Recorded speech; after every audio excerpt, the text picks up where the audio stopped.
Depending on what kind of Satisfactory player you are, the humble factory cart is either a little joke that you'll only laugh at once and never again, or it's the key to an entirely new way to play this factory game. Now, no matter where you land on the spectrum, I think you have at least one thing to learn from today's video, and be sure to stick around to the end because I have a very exciting announcement about a very cool event that has to do with factory carts. So if you're interested, stick around and watch the whole video. And hey, while you're here, subscribe to Satisfactory News if you haven't already. I'd really appreciate it. To get around the factory. While it's not a lot faster, the factory cart is actually slightly faster than running with Blade Runners, 55 kilometers per hour versus 48. On top of that, the hitbox is actually shorter than the Pioneer when standing, so you can fit into tighter spaces with it. You can create routes in your factory to drive carts instead of walking if you want to. The cart has good grip and handling on Pioneer-built surfaces, including both foundations and catwalks, though it's not perfect and comes with its own challenges. To transport materials. Factory carts have one single inventory slot, and they don't require fuel. This makes it technically possible to use them to transport materials just like a truck. They work with truck stations, so you can set them up just like any other vehicle, including creating a vehicle path. Although, at least for me, the path UI was stuck on the screen while doing my path, which was a little bit distracting. Of course, that single inventory slot is limited, but with certain endgame materials that might be made at a very slow rate, or something like that, the factory cart could actually be a viable and low-cost way to transport something to the other side of a factory. I mentioned that they don't require fuel, but that doesn't mean they won't take it if you give it. If a truck station is set up to provide fuel, it will put it into the factory cart. But because the cart doesn't have a fuel slot, that fuel will just disappear forever. The corporate ladder. Okay, I said there was an exciting event I'd be talking about in this video. This is the corporate ladder. Organized by the person behind the infamous Doug meme on the Satisfactory subreddit, this community-driven event starts with level building until October 15th, then on November 1st everyone can join a multiplayer server to try to get their factory cart up the corporate ladder, which will be a challenging tower of levels made by the Coffee Cup Studios team, as well as community-submitted levels. This is going to be a real challenge. Think of stuff like Only Up and Getting Over It. And for you Trackmania fans, they were heavily inspired by Deep Dip from Trackmania and actually have some people from that team involved in the project, which is pretty cool. In the description, you'll find a link to the Reddit post that has all the information, which also has the Discord server link where you'll be able to find out how to get involved and how to start trying to make your best time on this factory cart course.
Doug graciously invited me to a behind-the-scenes look at the in-progress course, let me drive on it for a while, and he and the team explained why you should get involved.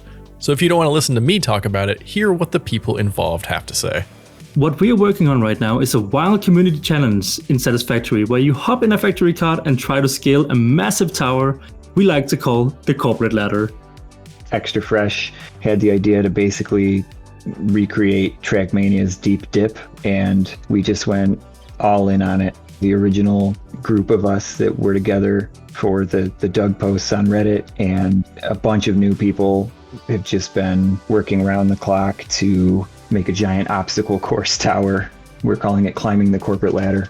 As we've done a bunch of playtesting and really kind of pieced this together, Excited and Gersoy have kind of come up with this level design that leaves a lot of open gaps and a lot of technical challenges. And we've been working with the community mappers to try to make sure that there are some pretty devastating falls and that, it's very fun, but I think it will be very frustrating at times in a good way. So we have Indifferent Broccoli essentially giving us unlimited server support. They've been really cool. They've been, funny. Dave from Heroic Replicas joined our playtest, and I didn't even notice that he was in our Discord at first, and he messaged me without me even asking. They offered to double our prize pool. And then Greenie is actually really cool and put our banner up on satisfactorytools.com. We're taking levels in until the 15th of October. And when we have collected all the levels, we're going to put them on top of each other in our tower and have it ready for play the 1st of November. And a few days later, TBD, we will release the single player time trial. We have the Discord, but there's other projects going on in the Discord as well. So there's more than just this. This is just the first out of the gate, but there's other projects as well in the Discord. So always worth checking out. Fun facts. Factory carts have a lot of fun details around them. First of all, you can left click to enable the siren. The Pioneer will reach out the window and place the siren on top of the cart. If you feed an employee of the Planet Cup into the Awesome Sink, you'll also unlock the Golden Factory Cart. This factory cart is functionally no different than the regular one, except it's gold. And the siren is different. While the light placed on top is still red, the entire factory cart gets a rainbow RGB underglow, and instead of a siren, it plays synthwave music.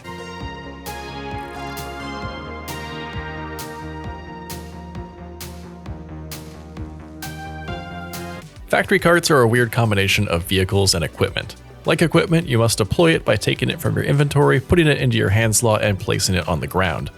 But then you can get in by pressing the regular interact button.